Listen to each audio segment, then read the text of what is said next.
Dia dikenal sebagai Al-Masih Ad-Dajjal, fitnah atau ujian terbesar di akhir zaman. Sosok penipu paling lihai yang kemunculannya adalah pertanda paling mengerikan sebelum kiamat. Tapi, bagaimana jika kemunculan pertamanya bukanlah di akhir zaman, melainkan ribuan tahun lalu di tengah-tengah umat Nabi Musa? Ini adalah sebuah teori menarik yang menghubungkan Dajjal dengan Samiri, sosok yang membuat patung sapi emas dan menggoyahkan iman Bani Israel. Banyak dari kita tahu Dajjal sebagai ujian pamungkas di akhir zaman.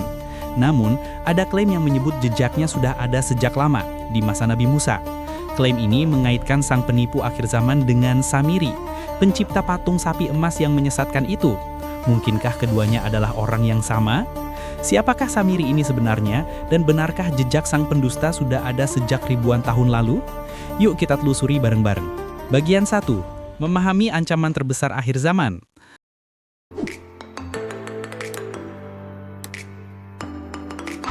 Sebelum kita mundur jauh ke masa lalu, kita perlu kenalan dulu dengan pusat dari misteri ini, Dajjal. Dalam ajaran Islam tentang akhir zaman, namanya bukan sekedar nama. Dajjal berasal dari kata Arab yang berarti pembohong atau penipu ulung, dan gelar itu benar-benar pas dengan misinya. Hadis-hadis Nabi Muhammad SAW memberikan gambaran yang sangat jelas dan bikin merinding tentangnya. Dia digambarkan sebagai seorang laki-laki dengan ciri fisik yang unik. Salah satu matanya rusak, seolah-olah seperti buah anggur yang menonjol. Dan yang paling jelas, di antara kedua matanya akan ada tulisan kaf, fa, ro, yang dibaca kafir. Tanda ini bisa dikenali oleh setiap orang beriman.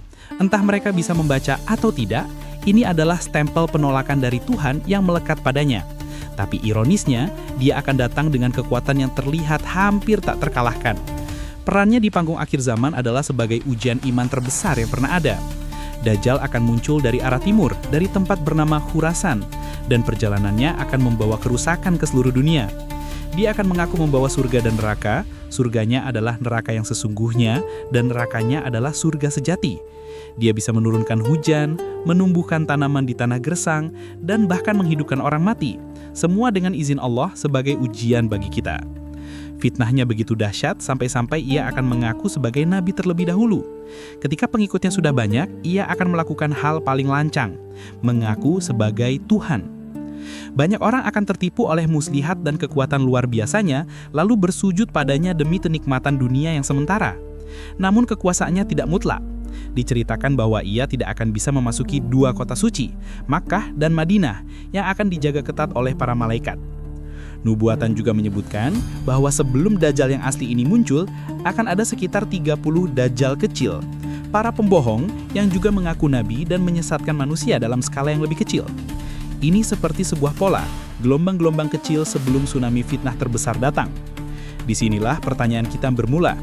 Mungkinkah salah satu dari Dajjal kecil atau bahkan prototipe Dajjal yang sesungguhnya sudah muncul di zaman Nabi Musa? Bagian 2. Siapakah sosok misterius bernama Samiri? Untuk menjawabnya, kita harus kembali ke masa lalu, ke sebuah era di padang gurun Sinai. Di tengah kaum Bani Israel yang baru saja bebas dari kekejaman Fir'aun, ada satu tokoh yang namanya diabadikan dalam Al-Quran sebagai penyebab salah satu pengkhianatan terbesar dalam sejarah. Namanya As-Samiri. Al-Quran dalam surah Toha memang menceritakan perannya, tapi tidak merinci siapa dia atau dari mana asalnya. Disinilah beberapa riwayat dan tafsir mencoba mengisi kekosongan itu, melahirkan narasi yang diselimuti misteri. Penting untuk ditekankan, kisah-kisah mengenai asal-usul Samiri ini bukanlah dari hadis yang sahih, melainkan dari riwayat turun-temurun yang disebut Israiliyat dan beberapa kitab tafsir yang mencoba menjelaskan sosoknya. Salah satu cerita yang paling terkenal, yang sering dikutip pendukung teori Samiri Dajjal, menyebut nama aslinya adalah Musa bin Zafar, berasal dari kaum penyembah sapi. Legenda ini bahkan menceritakan kisah kelahirannya yang sangat dramatis. Disebutkan bahwa ibunya meninggalkannya di sebuah gua tak lama setelah ia lahir. Disinilah kisah legendarisnya menjadi semakin luar biasa. Diceritakan bahwa malaikat Jibril diperintahkan untuk merawat bayi Samiri di dalam gua, memberinya makan langsung dari jarinya.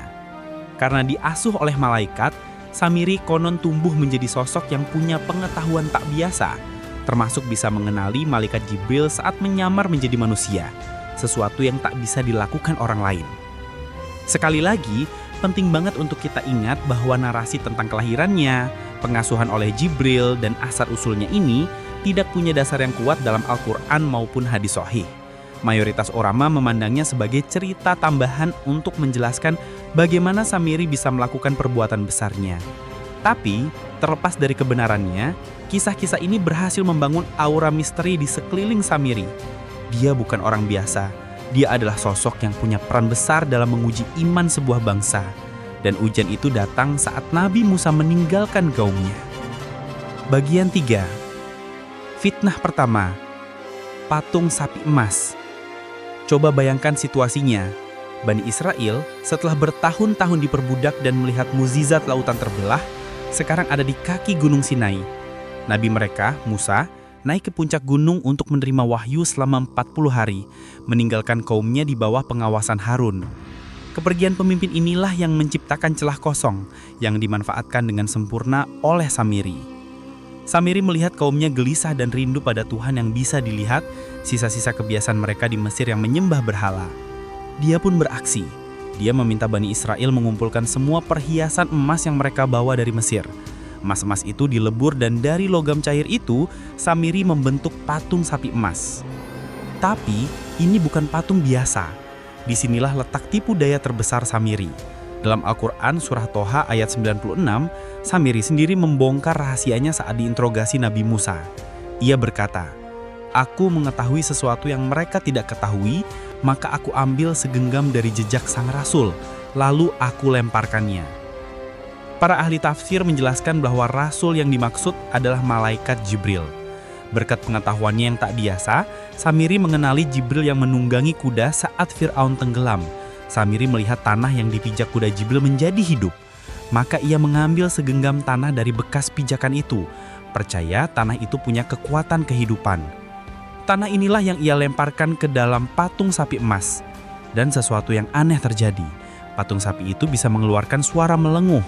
Sebagian penafsir mengatakan ini efek dari tanah jejak Jibril.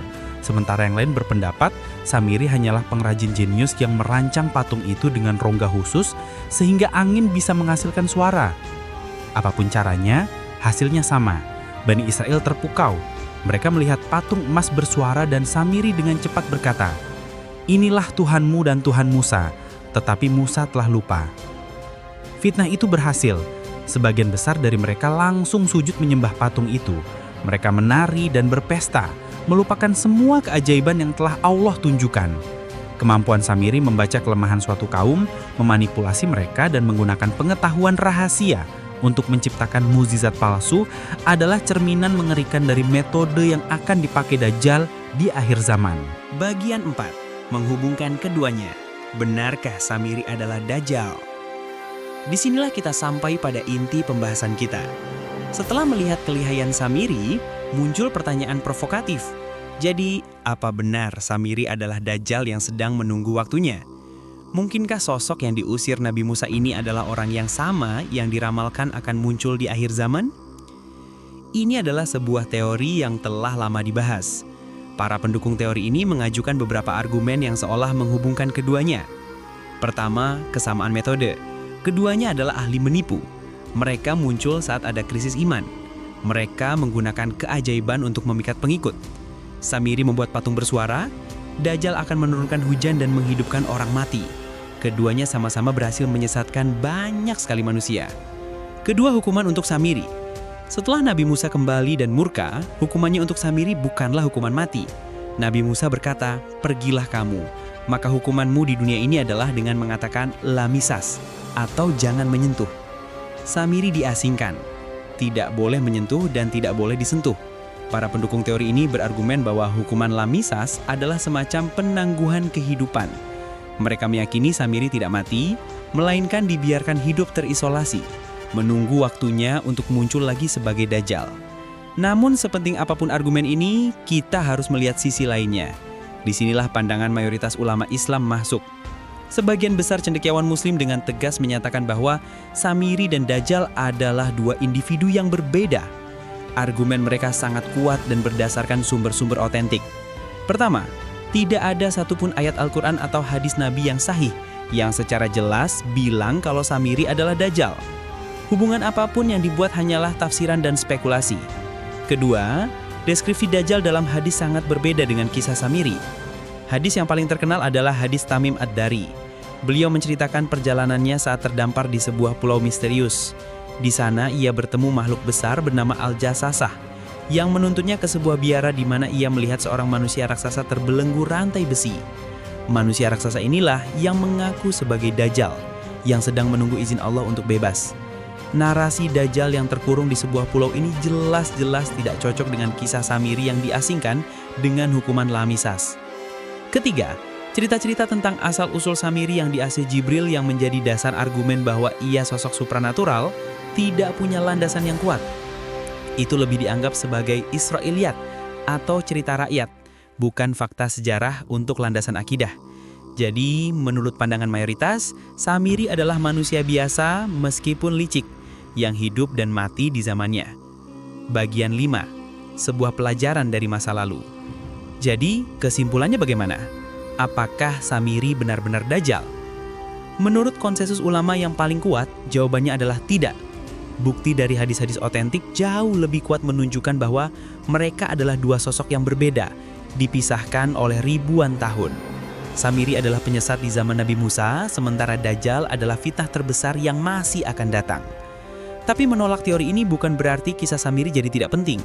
Justru sebaliknya, mungkin Samiri bukanlah Dajjal itu sendiri, tapi sebuah prototipnya. Ia adalah contoh nyata yang Allah abadikan dalam Al-Quran untuk menjadi pelajaran bagi kita semua. Kisahnya adalah cerminan Dajjal dalam skala yang lebih kecil. Kisah Samiri mengajarkan kita pola-pola fitnah. Ia menunjukkan cara kerja penipu ulung. Mereka mencari kelemahan spiritual kita, memanfaatkan keinginan kita pada hal-hal yang terlihat mata, dan menggunakan keajaiban palsu untuk meyakinkan kita. Samiri adalah bukti bahwa Dajjal-Dajjal kecil sudah ada sepanjang sejarah, menguji iman kita dalam berbagai bentuk. Ia adalah pengingat bahwa musuh terbesar iman seringkali bukanlah kekerasan, melainkan tipu daya halus yang merayu akal dan hati. Pada akhirnya, mau Samiri dan Dajjal ini satu atau dua orang, pelajarannya tetap sama. Di setiap zaman akan selalu ada para Samiri yang mencoba membangun patung sapi emas modern, entah itu dalam bentuk ideologi, materialisme, atau hiburan yang melalaikan untuk memalingkan kita dari Tuhan. Kisah ini benar-benar mengajarkan kita untuk selalu waspada. Bagaimana menurutmu? Apakah kamu termasuk yang percaya Samiri dan Dajjal adalah sosok yang sama, ataukah Samiri hanyalah pemanasan sebelum ujian terbesar datang? Bagikan pendapatmu di kolom komentar di bawah ini. Mari kita berdiskusi dan saling mengingatkan. Jejak Samiri dalam sejarah adalah lampu peringatan yang tak pernah padam. Kisahnya mengingatkan kita bahwa kewaspadaan, ilmu yang benar, dan iman yang kokoh adalah satu-satunya perisai kita dalam menghadapi segala bentuk tipu daya, baik yang datang dari Samiri di masa lalu, maupun dari Dajjal yang akan datang. Jangan lupa untuk like, komen, dan subscribe agar tidak ketinggalan pembahasan misteri dan kisah-kisah akhir zaman lainnya. Teruslah mencari kebenaran dan selalu pegang teguh iman. Wallahu a'lam bishawab.